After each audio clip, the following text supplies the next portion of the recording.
welcome back to The Explainer. Today we are taking a truly profound theological concept and turning it into something you can actually use, practical everyday wisdom. We're diving deep into the divine name Al-Qahhar, which translates to the Subduer. Now, I know what you might be thinking. Subdued sounds kind of intense, right? But as you'll see, understanding this isn't about limitation at all. It's actually about finding incredible structure and real meaning in our lives.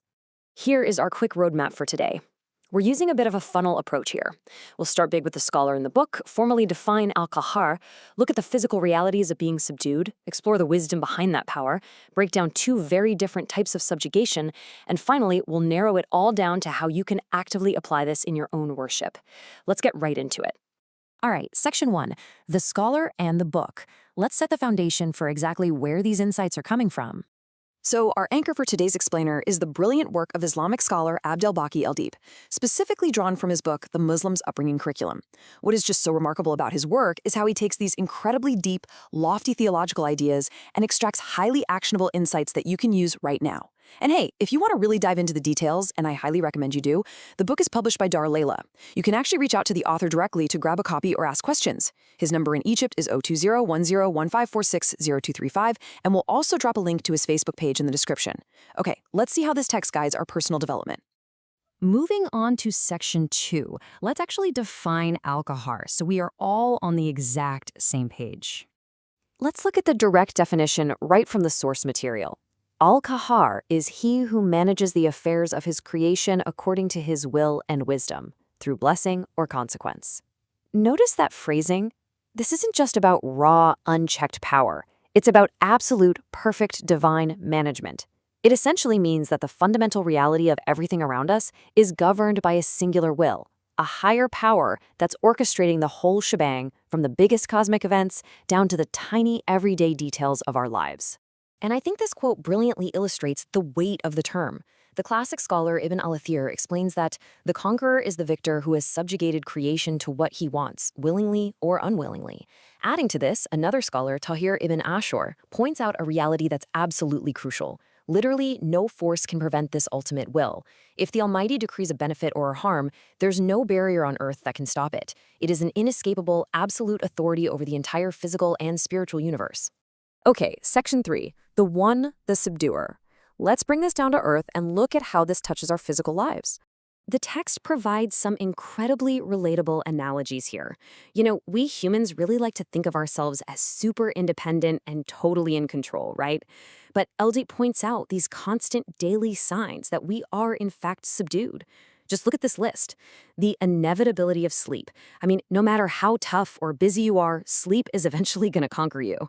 Sickness and fatigue just barge in and interrupt our plans. We're completely at the mercy of freezing cold or blistering heat. Hunger literally demands our attention every few hours. And ultimately, the reality of death is that final subjugator no living being gets to escape. These aren't just random biological facts. The text argues they are constant physical reminders of our absolute dependence on a higher power. Now here is a super interesting detail. The number 6 is highly significant here. In the Quran, the name Al-Qahhar is paired exactly 6 times with Al-Wahid, which translates to the One. That pairing, totally not a coincidence. It underscores an unrivaled, singular, ultimate power. It tells us that this total subjugation of the universe isn't some chaotic struggle between a bunch of competing forces. No, it is the deliberate, focused design of one solitary creator holding absolute mastery over everything. Let's slide right into Section 4, Wisdom and Divine Power. Let's clear up a huge misconception. Now you might be wondering, does all this talk of subjugation imply some sort of blind, tyrannical force? Absolutely not. The source text highlights that divine subjugation is also frequently paired with names like Al-Hakim, meaning the wise, and Al-Kabir, meaning the acquainted. This is a game changer. It deeply ties this ultimate power to profound wisdom and absolute total knowledge. It completely wipes out any idea of divine injustice. The subduing power is always administered with perfect wisdom and a complete understanding of what's actually best for creation, even when we, with our limited human perspective, can't quite see the reasons why. Moving smoothly into Section 5, 2 types of subjugation. This is where the concept gets really beautiful. Usually, when we hear words like subdue or conquer, we instantly think of something negative, right? But El Deep contrasts two very distinct types of divine subjugation, or Qahhar.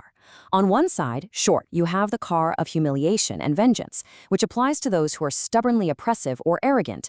But on the other side, and this is just a beautiful shift in perspective, you have the Qahhar of blessings and favor. Think about it. Transforming literal, lifeless dust into a living, breathing, conscious human being is an act of subjugating the natural state of that dust, forcing it to become something magnificent. So divine subjugation is very often an incredible blessing, a literal elevation of creation, rather than just a mechanism of awe or punishment. All right, let's bring it all home in Section 6, How to Worship Al-Qahhar. This is the narrow end of our funnel, the practical application. So, how do we actually take all this deep theology and use it in our daily lives? El Deep gives us 3 incredibly actionable steps. Step 1, do not oppress. Since true ultimate power belongs solely to the subduer, we have got to strip away our own arrogance. That means being profoundly gentle and fair with anyone under your care, whether that's orphans, the poor, your employees, or your own family members. Step 2, conquer yourself. True worship means doing a little subduing of your own, mastering your ego, your base instincts, and those selfish desires, using your reason and faith to keep them totally in check. And step 3, seek help. When you run into true systemic injustice that you just cannot change on your own, worship means turning to the ultimate subduer. You ask for his intervention against oppressors, trusting that ultimate justice is already resting safely in his hands. And that brings us to this absolutely profound summary from the text. Whoever dies to his desires in life lives in his death. This line just hits the nail on the head. This is the core of worshiping Al-Qahhar. By proactively subjugating your own fleeting cravings and surrendering to a higher moral standard, you actually gain mastery over yourself. It is the ultimate paradox, isn't it? True freedom and real spiritual life are found by willingly yielding to the ultimate subduer. I want to leave you with this final thought to chew on today. If the absolute foundational realities of your existence, your inescapable need for sleep, the very next breath you take, the beating of your own heart are entirely subdued and managed by the Almighty, what superficial desires or illusions of control are you still desperately clinging to? Taking a moment to actually recognize our vulnerabilities might just be the most empowering thing we can do for ourselves. Thank you so much for joining me on this explainer. Keep questioning, keep learning, and I'll catch you in the next one.